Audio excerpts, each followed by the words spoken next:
religion is. I wrote something down that I would love to get your feedback on, because something you wrote. So you wrote on your website that, and maybe it was an article I read, that you were declaring war on conformity, pretending, manipulation, self-hatred, ignorance, and deception. I love that.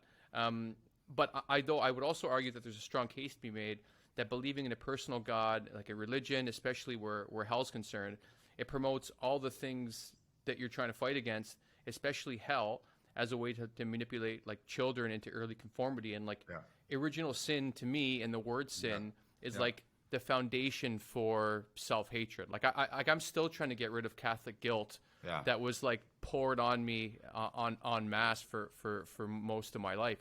And I consider myself atheist, but these ideas that are so ingrained, like it's hard to excavate all of them. Totally. So I'd love your perspective for how you might see it differently, or maybe not. Yeah. Well, here's the deal. Let me say this out loud. At this point of my deconstruction, like I've done the due diligence and the scholarship, the academic grunge work, right, to like reconcile why I believe what I do. For a long time before I came out and before I deconstructed, I lost my value. I lost my fear of hell. I lost my value for it. I stopped talking about it almost entirely. And sin also started losing its relevance. It wasn't completely gone until I deconstructed, but a byproduct of my research and all of this, and the way my perspective about what the Bible even is and how we're meant to treat it has changed so intensely that sin to me is irrelevant to this conversation. And I agree. It is like a very strong proponent for self-hatred. It is like like an anchor for people to devalue themselves and to be debased and experience the worthlessness that comes with having to like put that to the degree that it actually is supposed to be believed. That's a and I think it's really What? That's a great way to put it. Yeah, I think it's really harmful and like irrelevant because like again, like just to reference those experiences that I had with God, I'm putting air quotes on that for you. Like, very kind, very kind. Yeah, right. Those experiences, sin was not relevant. It didn't come up. It was not a concern. It wasn't a problem. Hell had nothing. Like, it's actually those experiences that like did away with my fear of hell at that point. Like, it stopped being a concern. I was like, this person, I don't care if hell exists or not. It doesn't matter. It's not relevant here. So because like what was happening to me, I was like, even if I go to hell, I don't care. I don't care where I end up. I'm not trying to secure a spot in any particular destination here.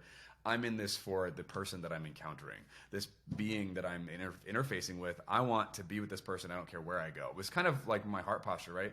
So at this point, though, I'm convinced that hell's not a place. I don't believe that hell is a thing. I don't think God eternally torments people consciously. I don't think that's real. I think this is insane.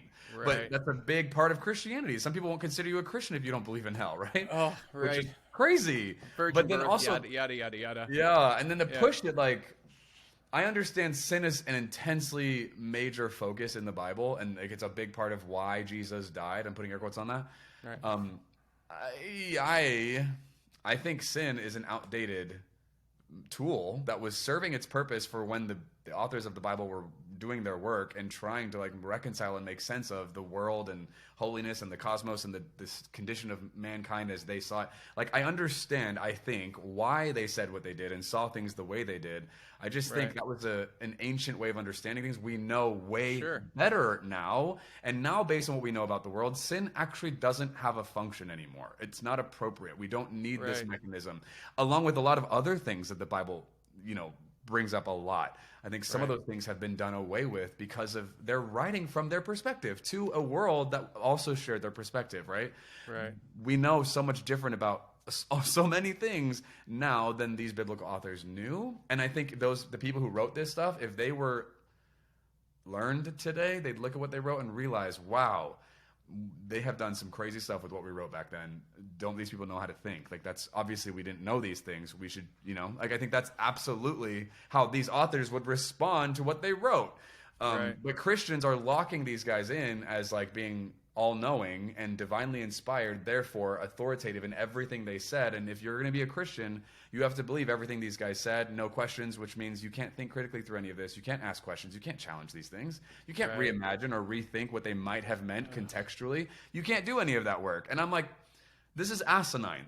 You're asking people to like debase themselves and remain juvenile in their ability to navigate their life, even though they are continuing to grow. And debase and devalue is amazing, and I'm going to really take that on board, those two words, because I want to share 2 stories with you that I really haven't told many people. So one thing that was really a big lightning bolt for me, being like, oh, this is all bullshit. I was just like, I can't remember. I think I was at home. I was supposed to go to bed, and I was just like, I had been thinking about these ideas for a while now, and I was thinking about the concept of heaven itself, and as far as it pertains to Catholicism. And I was like, okay, so let me get this straight.